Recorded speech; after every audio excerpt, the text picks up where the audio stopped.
मैं हूं शिवानी और आप देख रहे हैं बीजापुर एक्सप्रेस। चलते हैं खबरों की ओर।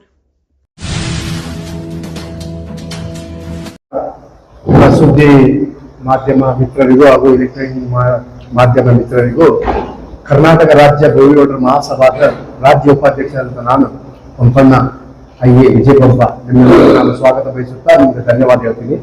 ಹಾಗೂ ವೇದಿಕೆಯಲ್ಲಿದ್ದಂಥ ಪ್ರತಿಯೊಬ್ಬ ಗಣ್ಯರು, ಉತ್ತರ ಕರ್ನಾಟಕ ಮಹಿಳಾ ಅಧ್ಯಕ್ಷರು ಶ್ರೀಮತಿ ಇಂದಿರಾ ದೊಡ್ಡಬೈ ಅಂತೇಳಿ, ಇವರು ನೂತನವಾಗಿ ವಿಜಯಪುರ ಜಿಲ್ಲೆಯ ಜಿಲ್ಲಾಧ್ಯಕ್ಷರಾಗಿ ಶಿವಾನಂದ ಬಡಗಾಡು ಅಂತೇಳಿ, ಇವರು ನಮ್ಮ ಜಗದ್ಗುರುಗಳಂತ ಪರಮ ಪೂಜ್ಯ ಶ್ರೀ ಬಂಗಾರು ರಂಗನಾಥ ಸ್ವಾಮಿಗಳು, ಹಾಗೂ ಇವರು ನಮ್ಮ ಕಾರ್ಯದರ್ಶಿ ಕರ್ನಾಟಕ ರಾಜ್ಯ ಬೋವಿಗೌಡರ ಮಹಾಸಭಾದ ಕಾರ್ಯದರ್ಶಿಗಳು, ಅವರು ಮತ್ತು ನಮ್ಮ ಸಂಘಟನೆಯ ಸದಸ್ಯರಾದ ರವಿ ಗಾಯಕ್ವಾಡ್ ಅಂತೇಳಿ. ಈಗ ನಾವು ಯಾವ ಉದ್ದೇಶಕ್ಕೆ ಈ ಪತ್ರಿಕಾಗೋಷ್ಠಿಯನ್ನು ಕರೆದಿದ್ದೀವಿ ಅಂತಂದ್ರೆ, 2010ನೇ ಇಸ್ವಿಯಲ್ಲಿ ಬೋವಿಗೌಡರ ಮಹಾಸಭಾದ ವತಿಯಿಂದ ಹಾಗೂ ಬೋವಿಗೌಡರ ಸಮಾಜದ ಎಲ್ಲ ಮುಖಂಡರುಗಳು ಮತ್ತು ಎಲ್ಲ ಸಮಾಜದ ಕಟ್ಟಕಡೆಯ ಜನತೆಯ ಪರವಾಗಿ ಒಂದು ಚಿತ್ರದುರ್ಗದಲ್ಲಿ ನಾವು ಒಂದು ಸ್ವಾಮಿಗಳಿಗೆ ನಾವು ಪಟ್ಟಾಭಿಷೇಕ ಮಾಡಿದ್ವಿ.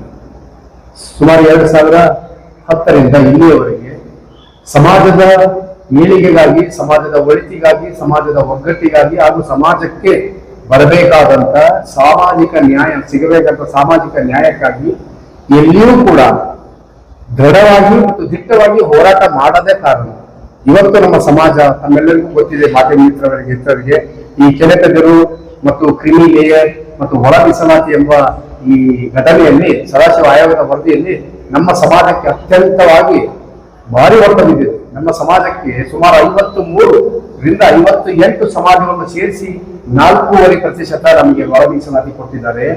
ಮತ್ತು ಬೇರೆ ಬೇರೆ ಸಮುದಾಯಗಳಿಗೆ ಸರ್ಕಾರ ನಮಗೆ ಅಧಿಸೂಚನೆ ಹೊರಡಿಸಿ, ತಮ್ಮೆಲ್ಲ ಮಿತ್ರರಿಗೆ ಗೊತ್ತಿದೆ, ಅದರ ಬಗ್ಗೆ ಎಕ್ಸ್ಪ್ಲೇನ್ ಮಾಡಕ್ಕೆ ನಾನು ಇಷ್ಟಪಡಲ್ಲ. ಆ ಸಮಯದಲ್ಲಿ ನಮ್ಮ ಇಮ್ಮಡಿ ಅವರು ನಮ್ಮ ಮಠಾಧೀಶರಿದ್ರು, ಇದ್ರ ಬಗ್ಗೆ ದೃಢವಾಗಿ ಧ್ವನಿ ಎತ್ತಿ ಫ್ರೀಡಂ ಪೀಠದಲ್ಲಿ ಕೂಡ್ಲಿಲ್ಲ, ಫ್ರೀಡಂ ಪಾರ್ಕ್ನಲ್ಲಿ ಕೂಡ್ಲಿಲ್ಲ, ಸಮಾಜ ಬಗ್ಗೆ ಧ್ವನಿ ಎತ್ತಿಲ್ಲ. ಮುಖ್ಯಮಂತ್ರಿಗಳು ಸ್ವತಃ ಅವರ ಮಾತನ್ನು ಕೇಳುವುದಾದರೂ ಕೂಡ ಅದರ ಬಗ್ಗೆ ಚಕಾರ ಎತ್ತಿಲ್ಲ ಕಾರಣಕ್ಕೆ ಮನಸ್ಸು ನಮ್ಮ ಸಮಾಜದ ಮನಸ್ಸು ಹಾಗೂ ಸಾಮಾಜಿಕ ನ್ಯಾಯ ಸಿಗಲಾರದಕ್ಕೆ ಒಂದು ಸ್ವಲ್ಪ ನಾವು ಹಿಂಜರಿಕೆ ಆಗಿದೆ. ಇನ್ನೂ ಒಂದು ಬಲವಾದ ಕಾರಣ ಏನಂದ್ರೆ, ಕರ್ನಾಟಕ ಸರ್ಕಾರದಲ್ಲಿ ಕಳೆದ ಬಾರಿ ಒಂದು ನಮ್ಮ ಭೋಗಿ ನಿಗಮದಲ್ಲಿ ಒಂದು ಹಗರಣ ಆಯಿತು. ಸುಮಾರು 92ರಿಂದ 97 ಕೋಟಿವರೆಗೆ ಹಗರಣ ಆಯಿತು. ಆ ಹಗರಣ ಆದ್ಮೇಲೆ ಹಗರಣದ ಬಗ್ಗೆ ಒಂದೇ ಒಂದು ಚಕಾರ ಕೂಡ ಎತ್ತಲಿಲ್ಲ ನಮ್ಮ ಸಮಾಜದ ಕುಲಗುರುಗಳು, ಪರಮ ಪೂಜ್ಯರು. ಬೇರೆ ಸಮಾಜದಲ್ಲಿ ಕೂಡ, ನಿಗಮದಲ್ಲಿ ಕೂಡ ಏನಾಯ್ತು, ಹಗರಣ ಆಯ್ತು. ಹಗರಣ ಹೊಸದಲ್ಲ, ಭಾರತ ಸರ್ಕಾರದಲ್ಲಿ, ಕರ್ನಾಟಕ ಸರ್ಕಾರದಲ್ಲಿ. ಆ ಸಮಯದಲ್ಲಿ ಅಲ್ಲಿರುವ ಪಂಚಪೀಠಾಧೀಶರು ಅವರು ಸ್ವತಃ ಫ್ರೀಡಂ ಪಾರ್ಕ್ ನಲ್ಲಿ ಕುಳಿತು ಎಲ್ಲಿವರೆಗೆ ತಪ್ಪಿಸ್ತರಿಗೆ ಶಿಕ್ಷೆ ಆಗಲಿಲ್ಲೋ, ಎಲ್ಲಿವರೆಗೆ ನಿಗಮದ ದುಡ್ಡು ವಾಪಸ್ ಬರಲಿಲ್ಲೋ ಅಲ್ಲಿವರೆಗೆ ದೀರ್ಘವಾಗಿ ಸಮಗ್ರವಾಗಿ ಹೋರಾಟ ಮಾಡಿ ಅದನ್ನ ಅವರು ಯಶಸ್ವಿ ಕಂಡರು. ಆ ರೀತಿ ನಮ್ಮ ಸಮಾಜದಿಂದ ಯಾವುದೇ ರೀತಿ ಹರಿ ಓಂ ಗುರು ಬ್ರಹ್ಮ ಗುರು ವಿಷ್ಣು ಗುರುದೇವೋ ಮಹೇಶ್ವರ ಗುರು ಸಾಕ್ಷಾತ್ ಪರಬ್ರಹ್ಮ ತಸ್ಮೈ ಶ್ರೀ ಗುರುವೇ ನಮಃ, ತಸ್ಮೈ ಶ್ರೀ ಗುರುವೇ ನಮಃ. ಬಸವಣ್ಣನೇ ತಂದೆ, ಬಸವಣ್ಣನೇ ತಾಯಿ, ಬಸವಣ್ಣನೆಯನ್ನ ಪರಮ ಬಂಧು ಎನ್ಸಯ್ಯ, ಹೊಸದೇಶ ಕಪಿಲ ಸಿದ್ಧ ಚೆನ್ನ ಮಲ್ಲಿಕಾರ್ಜುನ, ನಿಮ್ಮ ಹೆಸರಿಟ್ಟ ಗುರು ಬಸವಣ್ಣನಯ್ಯ. ಶ್ರೀ ಗುರು ಬಸವಲಿಂಗಾಯ ನಮಃ. ಓಂ ಶ್ರೀ ಸಿದ್ದರಾಮೇಶ್ವರಾಯ ನಮಃ. ಈ ಕರ್ನಾಟಕ ರಾಜ್ಯ ಬೋವಿಗೌಡರ ಮಹಾಸಭಾ ವತಿಯಿಂದ ಹಮ್ಮಿಕೊಂಡಿರ್ತಕ್ಕಂಥ ಈ ಒಂದು ಪತ್ರಿಕಾ ಮಾಧ್ಯಮ ಗೋಷ್ಠಿಯನ್ನು ಕುರಿತು ಈ ದಿಶೆಯಲ್ಲಿ ಈ ಒಂದು ಕಾರ್ಯಕ್ರಮ, ಈ ಮಾಧ್ಯಮ ಗೋಷ್ಠಿ ಕಾರ್ಯಕ್ರಮ ಬಂದಿರತಕ್ಕಂಥ ಮಹಾಸಭಾದ ರಾಜ್ಯ ಉಪಾಧ್ಯಕ್ಷರಾಗಿರ್ತಕ್ಕಂಥ ಪಂಪಣ್ಣವರೇ ಮತ್ತು ರಾಜ್ಯ ಪ್ರಧಾನ ಕಾರ್ಯದರ್ಶಿ ಆಗಿರ್ತಕ್ಕಂಥ ಶ್ರೀ ವಿಠಲ್ ಅವರೇ ಮತ್ತು ಜಿಲ್ಲಾಧ್ಯಕ್ಷರಾಗಿರ್ತಕ್ಕಂಥ ಶಿವಾನಂದ್ ಅವರೇ ಮತ್ತು ಮಹಿಳಾ ರಾಜ್ಯ ಕಾರ್ಯದರ್ಶಿ ಆಗಿರ್ತಕ್ಕಂಥ ಇಂದ್ರಮ್ಮ ಅವರೇ ಮತ್ತು ಮಹಾಸಭಾದ ಕಾರ್ಯದರ್ಶಿ ಆಗಿರ್ತಕ್ಕಂಥ ಜಿಲ್ಲಾ ಕಾರ್ಯದರ್ಶಿ ಆಗಿರ್ತಕ್ಕಂಥ ರವಿ ಅವರೇ ಮತ್ತು ಈ ನಮ್ಮ ಎಲ್ಲ ಮಾಧ್ಯಮ ಮಿತ್ರರೇ ಮತ್ತು ಕುಲ ಬಾಂಧವರೇ, ಎಲ್ಲರಿಗೂ ನನ್ನ ಶರಣಾರ್ಥಿಗಳು. ದಿನಾಂಕ 16/5/2026 ನಮಗೆ ಇವತ್ತ ಎಲ್ಲ ಕುಲ ಬಾಂಧವರು ಸೇರಿ ಈ ಒಂದು ನಮಗ ಕರ್ನಾಟಕ ರಾಜ್ಯ ಅಲ್ಲ, ಇಡೀ ನಮ್ಮ ಭಾರತ ದೇಶದ ಜಗತ್ತ ಬೋವಿ ಪಂಚಪೀಠ ಪೀಠಾಧ್ಯಕ್ಷರನ್ನಾಗಿ ನಮಗ ನೇಮಕ ಮಾಡಿದ್ದಾರೆ ಕುಲ ಬಾಂಧವರೆಲ್ಲರೂ ಸೇರಿ. ಆ ಒಂದು ನೇಮಕ ಮಾಡೋ ಒಂದು ಸಮಯದಲ್ಲಿ ಎಲ್ಲಿಂದ ಪೂಜ್ಯರನ್ನು ಕರೆಸಿದ್ರಪ್ಪ ಅಂತಂದ್ರೆ ಯುರೋಪ ಖಂಡದಿಂದ ಪರಮ ಪೂಜ್ಯರಾಗಿರ್ತಕ್ಕಂಥ ಉಮಾಶ್ ಯೋಗಿ ಅವರು ಅಪ್ಪಾಜಿಯವರು ಬಂದು, ಮತ್ತು ಅವ್ರ ಜೊತೆಗೆ ಗುಜರಾತ್ ಮಾಜಿ ಅಧ್ಯಕ್ಷರಾಗಿರ್ತಕ್ಕಂಥ ಬಿಜೆಪಿ ರಾಜ್ಯ ಉಪಾಧ್ಯಕ್ಷರಾಗಿರ್ತಕ್ಕಂಥ ಜಯಂತಿ ಅವರು, ಮತ್ತು ನಮ್ಮ ಕುಲ ಬಾಂಧವರಾಗಿರ್ತಕ್ಕಂಥ ಎಲ್ಲರೂ, ಮತ್ತು ಮಹಾಸಭಾದ ರಾಜ್ಯಾಧ್ಯಕ್ಷರಾಗಿರ್ತಕ್ಕಂಥ ಮುನಿರಾಜು ಅವರು, ಮತ್ತು ಎಲ್ಲರೂ ಸೇರಿ, ಮತ್ತು ಹಲವಾರು ಮಾಜಿ ಮಿನಿಸ್ಟರ್ ಆಗಿರ್ತಕ್ಕಂಥ ಗುಲಾಟ್ ಶೇಖರ್ ಅವರು, ಮತ್ತು ವೆಂಕಟೇಶ್ ಮೊರೆ ಅವರು, ಎಲ್ಲರೂ ಸೇರಿ ಕುಲ ಬಾಂಧವರು ಸೇರಿ ನನಗೆ ಇವತ್ತ ಜಗತ್ತ ಬೋವಿ ಪಂಚಪೀಠ ಒಂದು ಪೀಠಾಧ್ಯಕ್ಷರನ್ನಾಗಿ ನಮಗ ಒಂದು ಕಾರ್ಯನಿರ್ವಹಿಸಲಿಕ್ಕೆ ಮತ್ತು ಸಮಾಜದ ಒಂದು ಸೇವೆ ಮಾಡಲಿಕ್ಕೆ, ಸಮಾಜದ ಒಂದು ಮುನ್ನಡೆಸಲಿಕ್ಕೆ, ಸಮಾಜ ಒಂದು ಕಾರ್ಯರೂಪಗಳನ್ನು ರೂಪಿಸಲಿಕ್ಕೆ, ಸಮಾಜವನ್ನು ಒಂದು ಅಭಿವೃದ್ಧಿ ಪಡಿಸಲಿಕ್ಕೆ ಅಂತೇಳಿ ನಮ್ಮನ್ನು ಇವತ್ತ ಜಗತ್ತ ಬೋವಿ ಪಂಚಪೀಠದ ಅಧ್ಯಕ್ಷರನ್ನಾಗಿ ನಮ್ಗೆ ನೇಮಕ ಮಾಡಿದ್ದಾರೆ. ನಮ್ಮ ಹೆಸರು ಪರಮ ಪೂಜ್ಯ ಶ್ರೀ ಬಂಗಾರ ರಂಗನಾಥ ಮಹಾಸ್ವಾಮಿಗಳಂತೆ. ಇವತ್ತಿನಲ್ಲಿಂದ ನಾನಿವತ್ತ ಕುಲ ಬಾಂಧವರಿಗೆ ನಾನು ಹೇಳ್ತಕ್ಕಂಥ ಒಂದು ವಿಷಯ ಏನಪ್ಪಾ ಅಂತಂದ್ರೆ, ನಮ್ಮ ಸಮಾಜ ಇಡೀ ಕರ್ನಾಟಕ ರಾಜ್ಯದಲ್ಲಿ ಅಷ್ಟೇ ಅಲ್ಲ, ಇಡೀ ನಮ್ಮ ಭಾರತ ದೇಶದಲ್ಲಿ ನಮ್ಮ ಕಡುಬಡವರು ಇರ್ತಕ್ಕಂಥ ನಮ್ಮ ಸಮಾಜದವರು ಅತ್ಯಂತ ಇವತ್ತ ಕಷ್ಟದಲ್ಲಿ ದುಃಖದಲ್ಲಿ ಇರ್ತಕ್ಕಂಥ ಸಮಾಜ, ಕಲ್ಲನ್ನ ನಂಬಿ ಈ ಒಂದು ಇದು ಕಟ್ಟಡವನ್ನ ನಂಬಿ ಕಷ್ಟಪಟ್ಟು ದುಡಿತಕ್ಕಂಥ ನಮ್ಮ ಸಮಾಜ ಯಾರಿಗೆ ಮೋಸ ಮಾಡದೆ, ಯಾರಿಗೆ ವಂಚನ ಮಾಡದೆ, ಯಾರಿಗೆ ಇವತ್ತ ತೊಂದರೆ ಕೊಡದೆ, ಆತ್ಮವಿಶ್ವಾಸಕವಾಗಿ ಇವತ್ತ ಒಂದು ಆತ್ಮ ಬಂಧನ ಆತ್ಮೀಯತವಾಗಿ ಯಾರಿಗೆ ತೊಂದರೆ ಕೊಡ್ಲಿ ಇವತ್ತ ನಮ್ಮ ಸಮಾಜ ಸ್ವತಂತ್ರವಾಗಿ ಬದುಕ್ತಕ್ಕಂಥ ಸಮಾಜ, ಬದುಕನ್ನು ಕಟ್ಕೊಳ್ತಕ್ಕಂಥ ಸಮಾಜ ನಮ್ಮ ಸಮಾಜ. ಇವತ್ತು ಈ ಸಮಾಜ ಇಷ್ಟು ಕಷ್ಟದಲ್ಲಿ ಇದೆ ಅಂತಂದ್ರೆ ಇವತ್ತೆಲ್ಲ ಸರ್ಕಾರಗಳು ಹಲವಾರು ಸರ್ಕಾರಗಳು ನೋಡಿದ್ದಾರೆ. ಸರ್ಕಾರ ಇವತ್ತ ಮನಗಂಡು ಸರ್ಕಾರಗಳು ಇವತ್ತು ಸಮಾಜಕ್ಕೆ ಕೊಟ್ಟಿರ್ತಕ್ಕಂಥ ಬೋವಿ ನಿಗಮ ಇದೆ. ಆ ಬೋವಿ ನಿಗಮದಲ್ಲಿ ಅಭಿವೃದ್ಧಿ ಆಗ್ಲಿ ಅಂತೇಳಿ ಇವತ್ತು ಬೋವಿ ನಿಗಮ ಮಾಡಿದ್ದಾರೆ. ಇವತ್ತಿನ ದಿವಸಲ್ಲಿ ಇವತ್ತ ನಮ್ಮ ಸಮಾಜ ಇವತ್ತ ಮಿಷನರಿ ಬಂದು ಇವತ್ತ ನಮ್ಮ ಸಮಾಜಕ್ಕೆ ಕೆಲಸ ಕಾರ್ಯಗಳು ಇಲ್ದಂಗಾಗಿದೆ. ಆ ಕೆಲಸ ಕಾರ್ಯಗಳು ಇಲ್ದಂಗಾಗಿರ್ತಕ್ಕಂಥ ಒಂದು ಸಮಾಜಕ್ಕೆ ಇವತ್ತು ಮನಗಂಡು ಸರ್ಕಾರಗಳು ಇವತ್ತು ಬೋವಿ ನಿಗಮ ಅಭಿವೃದ್ಧಿ ಆಗಲಿ ಅಂತೇಳಿ ಮಾಡಿದೆ. ಇವತ್ತ ಸಮಾಜ ಎಲ್ಲಿ ಯಾವ ಮಟ್ಟಕ್ಕೆ ಹೋಗಿದೆಪ್ಪ ಅಂತಂದ್ರೆ, ಇವತ್ತ ಒಂದು ಹೊತ್ತಿಗೆ ಇವತ್ತ ಊಟ ಇಲ್ಲದಂತ ಪರಿಸ್ಥಿತಿಯಲ್ಲಿ ಇವತ್ತ ಇರ್ತಕ್ಕಂಥ ಸಮಾಜ ನಮ್ಮ ಸಮಾಜ. ಆ ಲೆವೆಲ್ ಇವತ್ತ ಸಮಾಜ ಹೋಗಿದೆ. ಮೊದಲು ಮಿಷನರಿಗಳು ಇದ್ದಿದ್ದಿಲ್ಲ, ಏನಿದಿಲ್ಲ. ರೋಡ್ ಆಗ್ಬೇಕಾದ್ರೆ, ಇವತ್ತ ಗುಡಿ ಗೋಪುರಗಳಾಗ್ಬೇಕಾದ್ರೆ, ಇವತ್ತ ಕೆರೆ ಬಾವಿಗಳಾಗ್ಬೇಕಾದ್ರೆ, ಇವತ್ತ ಮಠ ಮಾನ್ಯಗಳಾಗಬೇಕಾದ್ರೆ ಇವತ್ತ ನಮ್ಮ ಸಮಾಜ ಬೇಕಾಗಿತ್ತು. ಇವಾಗ ಏನಾಗಿದೆ ಅಲ್ಲ, ಎಲ್ಲಾ ಸಮಾಜದವರು ಇವತ್ತ ನಮ್ಮ ಕೆಲಸಗಳನ್ನು ಕಲ್ತು ಬಿಟ್ಟಿದ್ದಾರೆ. ಅದಕ್ಕೋಸ್ಕರ ನಮ್ಮ ಸಮಾಜದವರು ನಮ್ಮ ಕೆಲಸ ಕಲ್ತಿರ್ಲಿಂದ, ಇವತ್ತೆಲ್ಲ ಮಿಷನರಿ ಬಂದಿರಲಿಂದ ನಮ್ಮ ಸಮಾಜಕ್ಕೆ ಕೆಲಸ ಕಾರ್ಯಗಳು ಕಡಿಮೆ ಆಗಿದ್ದಾವೆ. ಕಡಿಮೆ ಆಗಿದ್ರಲಿಂದ ಇವತ್ತ ಸರ್ಕಾರ ಏನ್ ಮಾಡಿದಪ್ಪ ಅಂತಂದ್ರೆ, ಬೋವಿ ನಿಗಮ ಮಾಡಿ ಇವತ್ತ ಬೋವಿ ಅಭಿವೃದ್ಧಿ ಆಗ್ಲಿ, ಬೋವಿ ಸಮಾಜದ ಅಭಿವೃದ್ಧಿ ಆಗ್ಲಿ, ಮುಂದೆ ಬರಲಿ ಅಂತೇಳಿ ಶಿಕ್ಷಣಕವಾಗಿ ಆರ್ಥಿಕವಾಗಿ ಸಬಲರಾಗಿ ಇವತ್ತು ಮುಂದೆ ಬರಲಿ ಅಂತೇಳಿ ಇವತ್ತ ನಮ್ಮ ಸಮಾಜಕ್ಕೋಸ್ಕರ ಇವತ್ತ ಬೋವಿ ನಿಗಮ ಮಾಡಿದ್ದಾರೆ ಸರ್ಕಾರಗಳು. ಆ ಬೋವಿ ನಿಗಮವನ್ನು ಮಾಡಿದ್ರೆ ಅಭಿವೃದ್ಧಿ ಆಗ್ಲಿ ಅಂತೇಳಿ ಬೋವಿ ನಿಗಮದಲ್ಲಿ ನಮ್ಮ ಕುಲ ಬಾಂಧವರಾಗಿರ್ತಕ್ಕಂಥವ್ರು, ಹಿತೈಷಿಗಳು, ಮುಖಂಡರುಗಳು ಇವತ್ತು ಬೋವಿ ನಿಗಮದಲ್ಲಿ ಇವತ್ತ ಹೋಗ್ಬಿಟ್ಟು ಸಮಾಜದ ಒಂದು ಹೆಸರು ಹೇಳ್ಕೊಂಡು ಅಲ್ಲಿ ಬೋವಿ ನಿಗಮದಲ್ಲಿ ಲೂಟಿ ಮಾಡ್ತಕ್ಕಂಥ ಕಾರ್ಯ ಮಾಡ್ತಾ ಇದ್ದಾರೆ. ಅದಕ್ಕೋಸ್ಕರನೇ ಇನ್ನು ಮುಂದೆ ಯಾರೋ ಲೂಟಿ ಮಾಡತಕ್ಕಂತ ಯಾರಿದ್ದಾರೆ ಇವತ್ತ ಕಳ್ಳರು, ಅವರಿಗೆ ಇವತ್ತ ನಾನು ಎಚ್ಚರಿಕೆಯನ್ನು ಹೇಳ್ತಾ ಇದ್ದೇನೆ. ಸಮಾಜ ದುಡ್ಡನ್ನು ನೀವು ಯಾವ ಕಾಲಕ್ಕೆ ಇವತ್ತ ನೀವು ಹೊಡಿಬಾರ್ದು. ನೀವು ಇನ್ನು ಮುಂದೆ ಏನಾದರೂ ಸಮಾಜ ದುಡ್ಡು ಹೊಡಿಲಿಕ್ಕೆ ನೀವು ಪ್ರಯತ್ನ ಪಟ್ರೆ ನಿಮ್ಮ ಮೇಲೆ ಇವತ್ತ ಕಠಿಣ ಕ್ರಮ ನಾವು ಕೈಗೊಳ್ಬೇಕಾಗುತ್ತೆ. ಸ್ವಾಮೀಜಿಗಳಾಗಿ ಇವತ್ತು ನಿಮ್ಮ ಮೇಲೆ ಇವತ್ತ ನಾವು ಕೇಸನ್ನು ದಾಖಲೆ ಮಾಡಬೇಕಾಗುತ್ತೆ, ನಿಮ್ಮನ್ನ ಮತ್ತು ಜೈಲಿಗೆ ಕಳಿಸ್ಬೇಕಾಗತ್ತೆ. ದಯಮಾಡಿ ಸಮಾಜ ದುಡ್ಡನ್ನು ಸಮಾಜಕ್ಕೆ ತಲುಪಬೇಕು. ಈ ನಿಗಮ ದುಡ್ಡು ಇರ್ತಕ್ಕಂಥ ದುಡ್ಡು ಇವತ್ತ ಕಡೆ ಮನುಷ್ಯ ಇವತ್ತಿಗೆ ತಲುಪಬೇಕಂತೇಳಿ ಇವತ್ತ ನಾವು ಇವತ್ತು ಈ ಸಭೆಯಲ್ಲಿ ನಾನು ತಿಳಿಸ್ತೇನೆ ತಮಗೆಲ್ಲ. ಇವತ್ತ ಈಗಾಗಲೇ ಆಗಿರ್ತಕ್ಕಂಥ ನಮ್ಮ ನಿಗಮದಲ್ಲಿ ಅನ್ಯಾಯವನ್ನು, ಈಗಾಗಲೇ ನಮ್ಮ ಸಮಾಜ ನಿಗಮದಲ್ಲಿ ಆಗಿರ್ತಕ್ಕಂಥ ಒಂದು ಹಗರಣವನ್ನು ಸುಮಾರು 100 ಕೋಟಿ 97 ಕೋಟಿ ಅಲ್ಲದೆ ಮತ್ತು 100 ಕೋಟಿ ಇವತ್ತು ಹಗರಣ ಆಗಿದೆ ಅಂತೇಳಿ ನಮ್ ಗಮನಕ್ಕೆ ಬಂದಿದೆ. ಆ 100 ಕೋಟಿ ಇವತ್ತ ಸಮಾಜ ಅಭಿವೃದ್ಧಿ ಆಗಲಿ ಅಂತೇಳಿ ಕೊಟ್ಟಿರ್ತಕ್ಕಂಥ ಸರ್ಕಾರ ದುಡ್ಡನ್ನು ಇವತ್ತ ನಿಗಮ ದುಡ್ಡನ್ನು ಇವತ್ತ ನೀವು ಲೂಟಿ ಮಾಡಿದಿರಲ್ಲ, ನಿಮಗೆ ಯಾವ ತರ ನಾವು ಶಿಕ್ಷೆ ಕೊಡ್ಬೇಕು, ನಿಮ್ಗೆ ಯಾವ ತರ ಇವತ್ತ ಶಿಕ್ಷೆ ನಿಮ್ಗೆ ಕೊಡಿಸ್ಬೇಕು, ಅದು ನೀವು ಮನಗಂಡಬೇಕಾಗಿದೆ. ಅದು ಮಾತ್ರ ನಾವು ಬಿಡುದಿಲ್ಲ. ಇವತ್ತ ವಾಲ್ಮೀಕಿ ಸಮಾಜದಲ್ಲೇ ಇದೇ ತರ ಹಗರಣ ಆಗಿತ್ತು. ಪರಮ ಪೂಜ್ಯರಾಗಿರ್ತಕ್ಕಂಥ ಪ್ರಸನ್ನ ಸ್ವಾಮಿಗಳು ಅವರು ಫ್ರೀಡಂ ಪಾರ್ಕ್ ನಲ್ಲಿ ಕೂತ್ಕೊಂಡು ಸಮಾಜದ ದುಡ್ಡನ್ನು ಇವತ್ತು ವಾಪಸ್ ನಿಗಮಕ್ಕೆ ತರಿಸಿ ಸಮಾಜಕ್ಕೆ ಇವತ್ತು ಆಗಿರ್ತಕ್ಕಂಥ ಅನ್ಯಾಯವನ್ನು ಅವ್ರು ಹೆಂಗ ಕೊಡಿಸಿದ್ರು ಅದೇ ತರ ಇವತ್ತ ಏನು ನನ್ನ ಕುಲ ಬಾಂಧವರು ನನ್ಗ ಈ ಜಗತ್ತ ಬೈಯುವ ಪಂಚಪೀಠನ ಪೀಠಾಧ್ಯಕ್ಷರನ್ನಾಗಿ ನಾನು ಮಾಡಿದಾರಲ್ವಾ, ನಿಮ್ಮ ಒಂದು ಸೇವೆ ನಾನು ಮಾಡ್ಲಿಕ್ಕೆ, ನಿಮ್ಮ ಒಂದು ಒಳ್ಳೆ ಮಾರ್ಗದಲ್ಲಿ ಕೊಂಡೊಯ್ಯಲಿಕ್ಕೆ ಅತಿ ಶೀಘ್ರದಲ್ಲೇ ಬೆಂಗಳೂರು ಫ್ರೀಡಂ ಪಾರ್ಕ್ ನಲ್ಲಿ ನಮ್ಮ ನಿಗಮದಲ್ಲಾಗಿರ್ತಕ್ಕಂಥ ಹಗರಣವನ್ನು ಇವತ್ತ ನಿಗಮ ದುಡ್ಡು ವಾಪಸ್ ತರೋವರೆಗೂ, ಆ ನಿಗಮಲ್ಲಿ ಆಗಿರ್ತಕ್ಕಂಥ ದುಡ್ಡು ಲೂಟಿಯನ್ನು ಆ ನಿಗಮಕ್ಕೆ ವಾಪಸ್ ತಂದು ಕೊಡೋವರೆಗೂ ನಾನು ಸತ್ಯದ ಉಪಸತ್ಯಗಳನ್ನು ಫ್ರೀಡಂ ಪಾರ್ಕ್ ನಲ್ಲಿ ಅತಿ ಶೀಘ್ರದಲ್ಲೇ ನಾನು ಹಮ್ಮಿಕೊಳ್ತಕ್ಕಂಥ ಕಾರ್ಯನ ಮಾಡ್ತೇನೆ ಅಂತ ಹೇಳಿ ಇವತ್ತ ನಮ್ಮ ಎಲ್ಲಾ ಕುಲ ಬಾಂಧವರಿಗೆ ಬಂಧುಗಳಿಗೆ ನಾನು ತಿಳಿಸ್ತೇನೆ. ಇವತ್ತ ನಿಮ್ಮ ಇನ್ನು ಮುಂದೆ ನೀವು ಯಾರಿಗೆ ಅನ್ಸ್ತಕ್ಕಂಥ ಕಾರ್ಯ ಮಾಡಬೇಡ್ರಿ. ನಿಮ್ಗ ಏನು ತಲುಪಬೇಕಾಗಿದೆ ನಿಗಮದಿಂದ ಕಡೆ ಮನುಷ್ಯರು ಸಹ ಇವತ್ತ ತಲುಪ್ತಕ್ಕಂಥ ಕಾರ್ಯ ನಾವು ಮಾಡ್ತೀನಿ ಅಂತ ಹೇಳಿ ಇವತ್ತ ನಿಗಮದಲ್ಲಿ ಸಿಗ್ತಕ್ಕಂಥ ಎಲ್ಲ ಏನು ಸೌಲಭ್ಯಗಳಿದಾವೆ ಪ್ರತಿಯೊಂದು ನಮ್ಮ ಕುಲ ಬಾಂಧವರು ಬೋವಿ ಜನಾಂಗ ನಮ್ಮ ಜನಾಂಗಕ್ಕೆ ಇವತ್ತು ತಲುಪಿಸ್ತಕ್ಕಂಥ ಕಾರ್ಯ ಸಹ ಇವತ್ತು ನಾನು ಮಾಡ್ತೀನಿ ಅಂತ ಹೇಳಿ ಇವತ್ತು ನಮ್ಮ ಜೊತೆಗೆ ಎಲ್ಲರೂ ಇವತ್ತ ನೀವು ಕುಲ ಬಾಂಧವರು ಇವತ್ತು ಅಧ್ಯಕ್ಷರುಗಳಾಗಿರ್ಬೋದು, ರಾಜಕೀಯ ಮುಖಂಡರಾಗಿರ್ಬೋದು, ಮತ್ತೆ ಇವತ್ತು ಸಂಘಟನೆದರಾಗಿರ್ಬೋದು, ಎಲ್ಲರಲ್ಲಿ ನಾನು ವಿನಂತಿ ಮಾಡ್ಕೊತೇನೆ.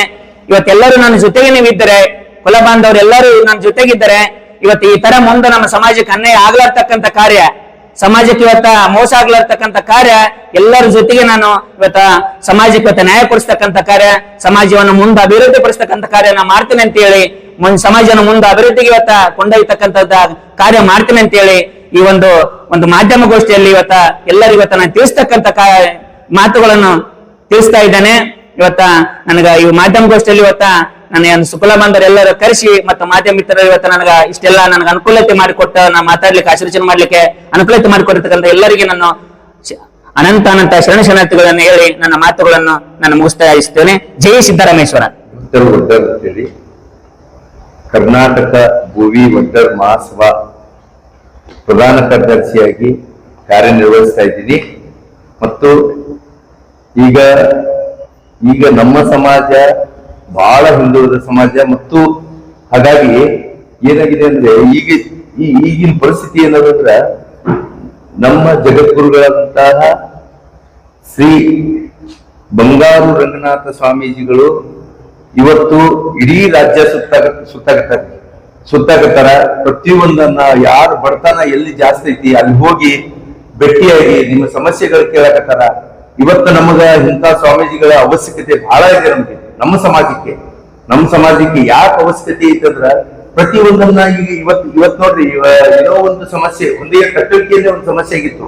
ಇವತ್ತು ಬಂಗಾರು ರಂಗನಾಥ ಸ್ವಾಮೀಜಿಗಳೇ ಖುದ್ದಾಗಿ ಹೋಗಿ ಏನ್ ಸಮಸ್ಯೆ ಐತಿ, ಏನಾಗ್ಯದ, ನಮ್ಮಲ್ಲಿ ಯಾಕೆ ಹೊಡೆದಾಡ್ತಿದೆ ಅಂತ ಕೇಳುವಂತ ಸ್ವಾಮೀಜಿಗಳು ನಮ್ಮ ಹತ್ರ ಇರ್ಲಿಲ್ಲ, ಇಷ್ಟು ದಿವಸ ಇರ್ಲಿಲ್ಲ. ಅಂದ್ರೆ ಒಂದು ಸೀಮಿತ ಆಗಿರೋದು ಸ್ವಾಮಿಗಳ ಲಕ್ಷಣ ಅಲ್ಲ. ಆದ್ರೂ ಇವತ್ತು ನಮ್ಮ ಸ್ವಾಮೀಜಿಗಳಿಗೆ ನಾವ್ ಯಾರಿಗೆ ಅವರೇ ಮಾತಾಡಲ್ಲ. ಬಟ್ ಇವತ್ತು ನಮ್ಮ ಸ್ವಾಮೀಜಿಗಳು ಎಲ್ಲಾ ಕಡೆ ತಿರುಗಾಡಿ ಇಡೀ ರಾಜ್ಯ ಸುತ್ತಾಡಕತ್ತಾರ. ಒಳ್ಳೆ ರೆಸ್ಪಾನ್ಸ್ ಇದೆ. ಎಲ್ರೂ ಅವರಿಗೆ ಆಹ್ವಾನ ಮಾಡಿ ಕರಿತಾ ಇದಾರ. ಅವ್ರಿಗೆಲ್ರಿಗೂ ನಾವು ಇವತ್ತೇ ಸಪೋರ್ಟ್ ಮಾಡಿ ಅವ್ರಿಗೆ ಒಂದು ಪೀಠಾಧ್ಯಕ್ಷರಾಗಿ ನಮ್ಮ ಜಗದ್ಗುರು ಅಂತ ಹೇಳಿ ನಾವು ಪೀಠಾಧ್ಯಕ್ಷರಾಗಿ ಮಾಡಿದ್ದೀವಿ. ಮತ್ತು ಅವರಿಗೆ 16/5/2026 ಅವತ್ತಿ ಪಟ್ಟಾಭಿಷೇಕನು ಮಾಡಿದ್ದೀವಿ. ಎಲ್ಲಾ ಸ್ವಾಮೀಜಿಗಳು ಬಂದು ಪಟ್ಟಾಭಿಷೇಕ ಮಾಡ್ಯಾರ. ಇವತ್ತು ರಾಜ್ಯ ಸುತ್ತದ ಅಷ್ಟೇ ಅಲ್ಲ, ಇವತ್ತು ನಮ್ಮ ದೇಶನೇ ಸುತ್ತೋ ವ್ಯಕ್ತಿತ್ವ ಅವ್ರ ಹತ್ರ ಐತಿ. ಇವತ್ತು ಸುತ್ತಾರಂತ ಭರವಸೆನೂ ಐತಿ. ನಾವು ಸುತ್ತಾಡಕ್ಕೆ ಏನ್ ಏರ್ಪಾಡು ಮಾಡ್ಬೇಕು, ಏನ್ ಮಾಡ್ಬೇಕು ಎಲ್ಲ ಮಾಡ್ತಾ ಇದ್ದೀವಿ. ಇವತ್ತು ಬೋವಿ ಹಗರಣ 97 ಕೋಟಿ ಆದ್ರೂ ಕೂಡ ಯಾರು ಧ್ವನಿ ಇರ್ತಾ ಇಲ್ಲ. ಯಾರು ನಮ್ಮ ಸಮಾಜದಲ್ಲಿ ಧ್ವನಿ ಇರ್ತಿಲ್ಲ. ಮುಖಂಡರಾಗ್ಲಿ, ಇವತ್ತು ರಾಜಕೀಯ ಮುಖಂಡರಾಗ್ಲಿ, ಇವ್ರು ಯಾರು ಇರ್ತಾ ಇಲ್ಲ. ಕೆಲವು ಗುಳಿ ಶೇಖರ್ ಅವ್ರಾಗ್ಲಿ ಇವತ್ತು ಹೇಳ್ತಾ ಇದಾರೆ. ಇವತ್ತು ನಮ್ಮ ಸ್ವಾಮೀಜಿಗಳಿಗೆ ಕರ್ಕೊಂಡೋಗಿ ಬಿಡಪಾಠದಲ್ಲಿ ಕೂಡಿಸಿ ಅದನ್ನ ನಮ್ಮ ಸಮಾಜಕ್ಕೆ ನ್ಯಾಯ ಬೇಕುವರೆಗೂ ನಾವು ಅದಕ್ಕೆ ಬೆನ್ನು ಬಿಡಲ್ಲ, ಅದಕ್ಕೆ ಬೆನ್ನು ಹತ್ತಿದ್ದೀವಿ. ಅದು ಏನೇ ಕಷ್ಟ ಬರ್ಲಿ ಅದು ನಿಭಾಯಿಸ್ತೀವಿ ಅಂತೇಳಿ ನಮ್ಮ ಮಾಧ್ಯಮ ಮಿತ್ರರಲ್ಲಿ ಬೇಡಿಕೊಳ್ತಾ ಇದ್ದೀವಿ. ನನ್ನ ಮಾಧ್ಯಮ ಮಿತ್ರರಿಗೆ ವಂದನೆಗಳು. ನಾನು ಕರ್ನಾಟಕ ರಾಜ್ಯ ಬೋವಿ ವಡ್ಡರ್ ಮಹಾಸಭಾದ ಮಹಿಳಾ ಅಧ್ಯಕ್ಷ ಆಗಿರುತ್ತೇನೆ. ಮತ್ತು ಇಲ್ಲಿ ಮಹಿಳೆಯರು ಕೂಡ ಮುಖ್ಯವಾಹಿನಿಗೆ ಬಂದು ನಮ್ಮ ಜಾತಿ ಏನಿದೆ ಅಂತ ಎಲ್ಲರೂ ಎತ್ತಿ ಹಿಡಿಬೇಕು. ಹೆಣ್ಣು ಗಂಡು ಅಂತ ಭೇದ ಭಾವ ಮಾಡಬಾರದು. ಹೆಣ್ಣೊಂದು ಕಲಿತರೆ ಶಾಲೆಯನ್ನು ತೆರೆದಂತೆ ಎಂಬ ನಾಣ್ಣುಡಿಯಂತೆ ನಮ್ಮ ಸಮಾಜದ ಮಹಿಳೆಯರನ್ನು ಹೆಣ್ಣು ಮಕ್ಕಳು ಶಿಕ್ಷಣ ವಂಚಿತರಾಗದೆ ಎಲ್ಲರೂ ಸೇರಿ ಒಗ್ಗಟ್ಟಾಗಿ ನಾವು ನಮ್ಮ ಸಮಾಜದ ಮಕ್ಕಳಿಗೋಸ್ಕರ ದುಡಿಯಬೇಕು. ಮತ್ತು ಎಲ್ಲಿ ಅನ್ಯಾಯ ನಡೀತೈತಿ ಅಲ್ಲಿ ಎಲ್ಲರೂ ಸೇರಿ ನಮ್ಮ ಸಮಾಜದ ಪರವಾಗಿ ನಾವು ಹೋರಾಡಬೇಕೆಂದು ಕೇಳಿಕೊಳ್ಳುತ್ತೇನೆ. ಮತ್ತ ಎಲ್ಲೇ ಹೋದ್ರು ಕೂಡ ನಮ್ಮ ಇಡೀ ಕರ್ನಾಟಕದಲ್ಲಿ ವಿದ್ಯಾವಂತ ಮಹಿಳೆಯರು ಮತ್ತ ಎಷ್ಟೋ ಮಕ್ಕಳು ಇದ್ದಾರೆ. ಅವರಿಗೆ ಯಾವುದೇ ಸರ್ಕಾರದ ಸೌಲಭ್ಯ, ಕೆಲಸ, ಆಮೇಲೆ ಸರ್ಕಾರಿ ಗೋರ್ಮೆಂಟ್ ನೌಕರಿ, ಆಮೇಲೆ ಇನ್ನೂ ಹೆಚ್ಚೆಚ್ಚು ನಮ್ಮ ಸಮಾಜದಲ್ಲಿ ತುಂಬಾ ಕಡು ಬಡವರಿದ್ದಾರೆ. ಅವರಿಗೆ ಮಕ್ಕಳಿಗೆ ಓದಿಸ್ಲಿಕ್ಕೆ ತುಂಬಾ ಕಷ್ಟ ಆಗುತ್ತೆ. ದಯಮಾಡಿ ಎಲ್ಲರೂ ನಮ್ಮ ಸಮಾಜಕ್ಕೆ ಬಂದಂತ ಅನುದಾನದಲ್ಲಿ ಎಲ್ಲಿ ಬಡವರ ಮಕ್ಕಳು ಇರ್ತಾರೋ ಅಲ್ಲೆಲ್ಲ ಓದಿಸ್ಬೇಕಂತ ಕೇಳ್ಕೊತಾ ಇದ್ದೀನಿ. ಆಮೇಲೆ ನಮ್ಮ ಎಲ್ಲಾ ಹೆಣ್ಣು ಮಕ್ಕಳು ಕೂಡ ಯಾವುದೇ ಭೇದವಿಲ್ಲದೆ ನಮ್ಮ ಸಮಾಜಕ್ಕೋಸ್ಕರ ದುಡಿಬೇಕಂತ ಕೂಡ ಕೇಳ್ತಾ ಇದ್ದೀನಿ. ದುಡಿಯೋದಂದ್ರೇನು ಒಗ್ಗಟ್ಟಾಗಿ ನಾವು ಬರ್ಬೇಕು. ಬರೀ ಗಂಡ್ಮಕ್ಳು ಅಷ್ಟೇ ಮುಂದೆ ಬರೋದಂತಲ್ಲ, ನಾವು ನಮ್ಮ ಸಮಾಜಕ್ಕೋಸ್ಕರ ಏನಾದ್ರೂ ಕೊಡುಗೆ ಕೊಡ್ಬೇಕಂತ ಕೇಳ್ಕೊಳ್ತಾ ಇದ್ದೀನಿ. ಇಲ್ಲಿ ನಮ್ಮ ಮಹಾಸಭಾದ ವತಿಯಿಂದ ಇಷ್ಟೆಲ್ಲ ಮಾತಾಡ್ಲಿಕ್ಕೆ ಕೊಟ್ಟಂತಹ ನನ್ನ ಮಾಧ್ಯಮ ಮಿತ್ರರಿಗೆ ಧನ್ಯವಾದಗಳನ್ನು ಹೇಳುತ್ತಾ ಈ ಒಂದೆರಡು ಮಾತುಗಳನ್ನು ಮುಗಿಸ್ತಾ ಇದ್ದೀನಿ. ಜೈ ಬೋವಿ ವಡ್ಡರ್, ಜೈ ಬೋವಿ ಎಲ್ಲಣ್ಣ. ಧನ್ಯವಾದಗಳು. ಈಗ ಮೊನ್ನೆ 16ನೇ ತಾರೀಕಿಗೆ ಸುಮಾರು ನಮ್ಮ ಕರ್ನಾಟಕ ರಾಜ್ಯ ಬೋವಿ ವಡ್ಡರ್ ಮಹಾಸಭಾದ ಎಲ್ಲ ಸಂಘಟನೆಕಾರರು, ಇದರ ನೇತೃತ್ವವನ್ನು ವಿಠಲ್ ವಡ್ಡರ್ ಅವರು, ಆಮೇಲೆ ನಮ್ಮ ರಾಜ್ಯಾಧ್ಯಕ್ಷರಾದಂತ ಆರ್ ಮುನರಾಜು ಅವರು, ಆಮೇಲೆ ನಮ್ಮ ರಾಜ್ಯ ಉಪಾಧ್ಯಕ್ಷರಾದಂತ ಪಂಪನ್ ಅವರು, ನಮ್ಮ ಗುರುಗಳ ನಮ್ಮ ಶ್ರೀ ಜಗದ್ಗುರು ಬಂಗಾರು ರಂಗನಾಥ ಸ್ವಾಮೀಜಿಯವರ ಒಂದು ಮಾರ್ಗದರ್ಶನದಲ್ಲಿ ಬೃಹತ್ ಸಾಮೂಹಿಕ ವಿವಾಹ ಕಾರ್ಯಕ್ರಮವನ್ನು ಏರ್ಪಡಿಸಿದ್ದು ಅದನ್ನ ಯಶಸ್ವಿಯಾಗಿ ಮಾಡಿದ್ವಿ. ಅವತ್ತಿನ ದಿವಸ ಯಶಸ್ವಿ ಮಾಡಿ ಅದೇ ಕಾರ್ಯಕ್ರಮದೊಳಗೆ ನಮ್ಮ ಕೇಂದ್ರದ ಅಂದ್ರೆ ಇದು ಯುರೋಪ್ ಖಂಡದಿಂದ ಬಂದಂತ ಸ್ವಾಮಿ ಉಮೇಶ್ ಯೋಗಿ ಅವರು, ಆಮೇಲೆ ಇದು ವೈಸ್ ಪ್ರೆಸಿಡೆಂಟ್ ಗುಜರಾತ್ ನಿಂದ ಬಂದಂತ ಜಯಂತ್ ಅವರು, ಆಮೇಲೆ ನಮ್ಮ ವಿವಿಧ ನಾನಾ ಭಾಗಗಳಿಂದ ಬಂದಂತ ನಮ್ಮ ಸಮಾಜದ ಮುಖಂಡರುಗಳು ಸೇರ್ಕೊಂಡು ಅಜ್ಜರ್ನ ಪಟ್ಟಾಧೀಶರನ್ನಾಗಿ ಮಾಡಿದ್ವಿ ಅವತ್ತಿನ ದಿವಸ. ಆಮೇಲೆ ಎಲ್ಲಾ ಸ್ವಾಮಿಗಳು ಸೇರ್ಕೊಂಡು ಮಾಡಿದ್ವಿ. ಇದಾದ ನಂತರ ಈಗ ಒಂದು ಹಂತ ಮುಗಿತು. ಇನ್ನು ಮುಂದಿನ ಹಂತ ನಾನು ಜಿಲ್ಲಾಧ್ಯಕ್ಷನಾಗಿ ಏನ್ ಮಾಡ್ತೀನಪ್ಪ ಅಂದ್ರೆ, ಮೊದಲನೇದಾಗಿ ಕಟ್ಟ ಕಡೆಯ ವ್ಯಕ್ತಿಗೆ, ನನ್ನ ಬೋವಿ ಸಮಾಜದ ಕಟ್ಟ ಕಡೆಯ ವ್ಯಕ್ತಿಗೆ ಎಲ್ಲಿ ಅನ್ಯಾಯ ಆಗುತ್ತೋ ಅಲ್ಲಿ ಮೊದಲನೇದವನಾಗಿ ನಾನೇ ಇರ್ತೀನಿ. ಆಮೇಲೆ ನೀವು ಯಾವುದೇ ಇವ ಅವ್ರ ಕಡೆ ಅದಾನ ಇವ್ರ ಕಡೆ ಅದಾನ ಅನ್ನೋಂಥ ಭಾವನೆ ಬೇಡ. ಏನಾದ್ರೂ ತೊಂದರೆಗಳಾದ್ರೆ ನನ್ನ ಸಂಪರ್ಕ ಮಾಡಿ, ನನ್ನಿಂದ ದೊಡ್ಡ ಸಂಘಟನೆ ಐತಿ, ಆ ಸಂಘಟನೆಯನ್ನು ತಗೊಂಡು ನಿಮ್ಗೆ ನ್ಯಾಯ ಕೊಡಿಸುವ ನಿಟ್ಟಿನೊಳಗ ಮುಂದೆ ಸಾಗ್ತೀನಿ. ಆಮೇಲೆ ಇನ್ನೊಂದು ನನ್ಗೆ ಈಗೊಂದು ಸವಾಲ್ ಐತಿ.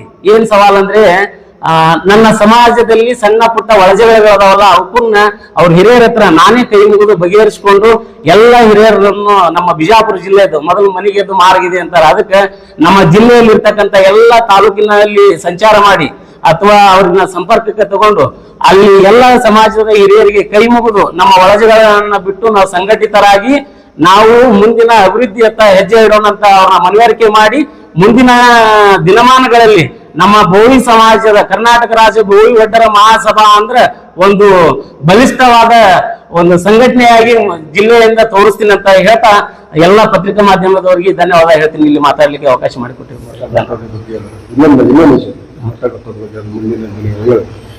ಇನ್ನು ಈಗ ಮುಂದಿನ ದಿನಮಾನಗಳಲ್ಲಿ ನಮ್ಮ ಜಗದ್ಗುರು ಶ್ರೀ ಬಂಗಾರು ರಂಗನಾಥ ಸ್ವಾಮೀಜಿಯವರು ಪೀಠಾಧೀಶರಾದ್ಮೇಲೆ ಈಗ ಆ ಮಠಕ್ಕೆ ಇಲ್ಲಿ ಜಿಲ್ಲೆಯಲ್ಲಿ ಇರ್ತಕ್ಕಂಥ ನಮ್ಮ ಕೆಲವೊಂದು ಸಮಾಜದ ಎಲ್ಲರ ಹಿರಿಯರ ಮಾರ್ಗದರ್ಶನಗಳನ್ನು ತಗೊಂಡು ಅದಕ್ಕೊಂದು ಟ್ರಸ್ಟ್ ಮಾಡಿ ಅದನ್ನ ವ್ಯವಸ್ಥಿತವಾಗಿ ಸಮಾಜಮುಖಿಯಾಗಿ